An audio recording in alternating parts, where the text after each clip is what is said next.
നമ്മുടെ ഏറ്റവും പ്രിയപ്പെട്ട മോഹൻലാൽ നമ്മുടെ മേപ്പാടിയിൽ വന്നിട്ടുണ്ടായിരുന്നു. മുണ്ടക്കയത്തിൽ മറ്റേ ദുരന്തമുണ്ടായ സ്ഥലത്ത്. അപ്പം പുള്ളി ലെഫ്റ്റനൻറ്റ് കേണൽ മോഹൻലാൽ. അപ്പോൾ പുള്ളി ഇങ്ങോട്ടേക്ക് വരുമ്പം കുറേ പേര് ചോദിക്കുന്നത് കേട്ടു ഞാൻ കമൻറ്റുകളിലും. അതായത് മോഹൻലാൽ മേപ്പാടിയിലേക്ക് വരുന്നു എന്നറിഞ്ഞപ്പോൾ തന്നെ അതിൻ്റെ ആ വീഡിയോൻ്റെ അടിയിൽ വന്ന കമൻറ്റുകൾ കുറേ ഞാൻ കണ്ടു. അപ്പോൾ ഇങ്ങേരിപ്പം അവിടെ പോയിട്ട് എന്ത് കാണിക്കാനാ? ലെഫ്റ്റനൻറ്റ് കേണൽ എന്ന് പറഞ്ഞാൽ പവർ കാണിക്കാൻ പോകുന്നതാണോ പുള്ളിയൊന്നും പോയിട്ട് കാര്യമില്ല. പുള്ളിയൊക്കെ പോയ ആൾക്കാർ കൂടി സെൽഫി എടുക്കാൻ, അല്ലാതെ വേറൊരു ഗുണം ഉണ്ടാവാൻ പോകുന്നില്ല എന്നൊക്കെ പറഞ്ഞ് കുറേ കമൻറ്റുകൾ കണ്ടു. പക്ഷേ അതിനൊക്കെ വിപരീതമെന്നോണം പുള്ളി എന്താ പറയുക, ആ നല്ല യൂണിഫോമൊക്കെ ഇട്ട് അവിടെ ഉരുള് പൊട്ടിയ സ്ഥലത്ത് പോയി കഴിഞ്ഞ് അതിൻ്റെ തീവ്രതയൊക്കെ പുള്ളി മനസ്സിലാക്കി. എല്ലാം കഴിഞ്ഞപ്പോൾ പുള്ളി ഒരു ഓഫർ അങ്ങ് ചെയ്തു. വിശ്വഭാരതി ഫൗണ്ടേഷൻ, മോഹൻലാലിൻ്റെയൊക്കെ ഫൗണ്ടേഷനാണ് വിശ്വഭാരതി. അവർ 3 കോടി രൂപ, അത് മൊത്തത്തിൽ 3 കോടി എന്ന് പറഞ്ഞ് ഒതുക്കിയിട്ടില്ല, ആദ്യ ഘട്ടമെന്നോണം 3 കോടി രൂപ വാഗ്ദാനം ചെയ്തിട്ടുണ്ട്. പിന്നീട് ഇതിൻ്റെ ആവശ്യാനുസരണം ബാക്കി പൈസ കൊടുക്കുമെന്ന് പറഞ്ഞിട്ടുണ്ട്. അപ്പം എന്താ പറയുക, ഒരു മനുഷ്യന് നമ്മൾ ഏതൊക്കെ രീതിയിൽ, അതിപ്പം മോഹൻലാലിനോട് ഇഷ്ടമുള്ള മനുഷ്യന്മാരായിക്കോട്ടെ വെറുപ്പുള്ള മനുഷ്യന്മാരായിക്കോട്ടെ, പുള്ളി അവിടെ പോയിട്ട് എന്താണ് ചെയ്യുന്നതെന്ന് അവസാനം ഒന്നുമില്ലെങ്കിലും ഇത്രയും വർഷം മലയാളികളുടെ പേര് എത്രത്തോളം പൊക്കത്തേക്ക് എത്തിക്കാവോ അത്രത്തോളം പൊക്കത്തേക്ക് എത്തിച്ചൊരു മനുഷ്യനാണ്. മലയാളി അത്രത്തോളം ബഹുമാനിക്കേണ്ട ഒരു മനുഷ്യനാണ് മോഹൻലാൽ എന്ന് പറയുന്നത്. പുള്ളിൻ്റെ അടുത്തുള്ള സിനിമകൾ എത്ര എണ്ണം പൊട്ടിയാലും പുള്ളി പണ്ടൊക്കെ ചെയ്തു വെച്ചിരുന്ന പുള്ളി ലെജൻഡാണ്. ലെജൻഡ് എന്നല്ലാതെ വേറെ ഒന്നും അയാളെ പറയാനില്ല.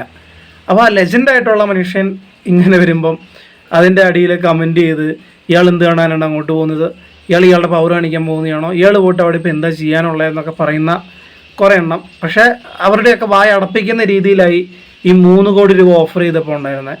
അപ്പോൾ ആ വീഡിയോ ഒന്ന് കാണിച്ചു തരാം. എനിക്ക് പറയാനുള്ളത്, ഞാനുമായിട്ട് അസോസിയേറ്റ് ചെയ്യുന്ന ഞങ്ങളുടെ ഒരു ഫൗണ്ടേഷൻ ഉണ്ട്, വിശ്വശാന്തി ഫൗണ്ടേഷനാണ്. ഞാനത് ഇവിടുത്തെ പുനരധിവാസത്തിന് അല്ലെങ്കിൽ ഒരു റീഹാബിലിറ്റേഷന് വേണ്ടിയിട്ട് ഇപ്പം നമ്മളൊരു 3 കോടി രൂപയാണ് കൊടുക്കാൻ തയ്യാറാകുന്നത്. തീർച്ചയായിട്ടും അത് കഴിഞ്ഞിട്ട് പിന്നെ അതിന്റെ സ്ഥിതിഗതികൾ നിരീക്ഷിച്ചതിന് ശേഷം വീണ്ടും ഇവർക്ക് എന്തെങ്കിലും പണത്തിന്റെ കാര്യങ്ങൾ ആവശ്യമുണ്ടെങ്കിൽ വിശ്വശാന്തി ഫൗണ്ടേഷൻ വീണ്ടും പണം കൊടുക്കുന്നതാണ്. അപ്പം നമ്മളൊരു 3 കോടി രൂപയുടെ ഒരു പ്രോജക്റ്റ്, ഒരു പുനരുദ്ധാരണ പ്രോജക്റ്റിന് ഞങ്ങളിപ്പം പിന്നെ അനൗൺസ് ചെയ്യാണ്, ഞങ്ങൾ ഇവിടെ വെച്ച് ചെയ്യാൻ. കമ്പൈൻഡ് എഫേർട്ട് ഉണ്ടായിരുന്നു ആർമിയിൽ എല്ലാ ആൾക്കാരും, കേരള പോലീസിന്റെ എസ്ഒജി ആയിരുന്നു ആദ്യം ഓടിയത്. ആ ഒരു എഫേർട്ടിന് എങ്ങനെയാണ് ഞാൻ പറയുന്നത്? അതാണ് നമ്മുടെ ആർമിയിൽ എല്ലാവരെയും ഇതിൽ നമുക്ക് പിന്നെ അത് ഒരാളെ എങ്ങനെ നന്ദി പറയേണ്ടെന്ന് അറിയില്ല. അവര് ജീവൻ കടയും വെച്ച് മറ്റൊരു ജീവനെ രക്ഷിക്കുക എന്ന് പറയുന്നത് അതാണ്. ഇതിന്റെ എല്ലാ കാര്യങ്ങളും മറന്നുകൊണ്ട് ഒരു സഹായിക്കുക എന്ന് പറയുന്നത് ഒരു വലിയ കാര്യമാണ്. ഇല്ലല്ലോ, ഇത് ഏത് സ്ഥലമായാലും ഇമോഷൻ ഒരുപോലെയല്ലേ, തീർച്ചയായിട്ടും. പക്ഷെ നമ്മൾ മുകളിൽ പോയി കാണുമ്പോഴാണ് ഇതിന്റെ വ്യാപ്തി മനസ്സിലാക്കുന്നത്. ഇപ്പോഴും വളരെയധികം പിന്നെ ചെളികൾ കൂടിയിട്ടുണ്ട്. അതിൻ്റെ അകത്ത് ആൾക്കാരുണ്ടോയെന്നൊന്നും അറിയില്ല.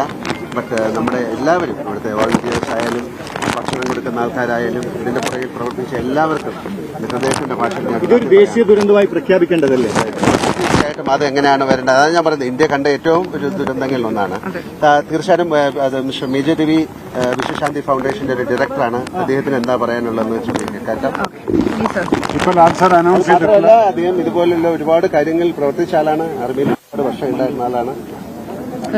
അപ്പോൾ അത് കണ്ടപ്പോൾ നമുക്ക് ഭയങ്കര സന്തോഷം തോന്നി കേട്ടോ. അല്ലെങ്കിൽ ആൾക്കാരൊക്കെ പറയുന്ന പോലെ ചിലപ്പം നമ്മളൊക്കെ വിചാരിച്ചു ശരിയാ, പുള്ളി അവിടെ പോയിട്ട് വെറുതെ ഷോ കാണിക്കാൻ പോയി, പുള്ളിയൊക്കെ അവിടെ പോയിട്ട് എന്ത് കാണിക്കാനാ എന്നുള്ള ഒരു മൈൻഡ് നമുക്കും വന്നാനെ.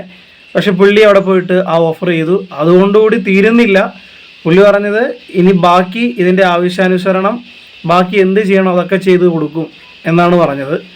അപ്പോൾ അത് കണ്ടപ്പോൾ ഭയങ്കരമായിട്ടങ്ങ് എന്താ പറയുക, അല്ലേലേ മോഹൻലാലിനോട് ഭയങ്കരമായ ഇഷ്ടമുണ്ട്. പക്ഷേ ഇപ്പോൾ ഇഷ്ടം അങ്ങ് കൂടി കേട്ടോ, ഭയങ്കര രീതിയിൽ അങ്ങ് കൂടി. പുള്ളി ഒരു സിനിമാ നടൻ എന്നുള്ള നിലയിലല്ല അവിടെ വന്നത്, ലെഫ്റ്റനൻറ്റ് കേണൽ എന്നുള്ള നിലയിലാണ് അവിടെ വന്നത്. അതാണ് പുള്ളി യൂണിഫോം ഇട്ട് വന്നത്. സിനിമാ നടൻ എന്നുള്ള രീതിയിലാണെങ്കിൽ പുള്ളിക്ക് യൂണിഫോം തരണ്ട, അങ്ങ് വന്നാൽ മതി. ഇത് ലെഫ്റ്റനൻറ്റ് കേണൽ എന്നുള്ള രീതിയിലാണ് വന്നത്. അതുകൊണ്ട് യൂണിഫോമൊക്കെ ഇട്ട് ആ സ്ഥലമൊക്കെ സന്ദർശിച്ച് കഴിഞ്ഞപ്പം നല്ലൊരു സഹായ വാഗ്ദാനം കൂടി ചെയ്തിട്ടാണ് പോയത്. അപ്പം അതിനിപ്പോൾ എങ്ങോട്ടേക്ക് ഇടുന്നതെന്ന് എനിക്കറിയില്ല. ആ 3 കോടി രൂപ വാഗ്ദാനം ചെയ്തിട്ട് അതിനിപ്പോൾ മുഖ്യമന്ത്രിൻ്റെ ദുരിതാശ്വാസ നിധിയിലേക്കാണോ അതോ നേരിട്ട് കൊടുക്കാനാണോ, അതിൻ്റെ പരിപാടികൾ എങ്ങനെയാണെന്ന് അറിയില്ല. എന്നാലും നേരിട്ട് കൊടുക്കുന്നതായിരിക്കും എപ്പോഴും നല്ലത്. പക്ഷേ അതിൻ്റെ കാര്യങ്ങളൊന്നും അറിയില്ല. കൊടുക്കുന്നത് പോലെ കൊടുക്കട്ടെ. എന്തായാലും ആ പൈസ എത്തേണ്ടവരുടെ കയ്യിലേക്ക് എത്തിയാൽ മതിയായിരുന്നു എന്നുള്ളൊരു ചിന്തയാണ് സത്യത്തിൽ. എത്താതെ പോവില്ല. ഇപ്പോൾ ഒരുപാട് പൈസ മുഖ്യമന്ത്രിയുടെ ദുരിതാശ്വാസ നിധിയിലേക്ക് കിട്ടിയിട്ടുണ്ട്. അപ്പോൾ അതൊക്കെ വേണ്ട വിധത്തിൽ വിനിയോഗിക്കുമെന്നുള്ള വിശ്വാസമുണ്ട്. ബാക്കിയൊക്കെ കണ്ടറിയും നമുക്ക്. എന്തായാലും കൊള്ളാം.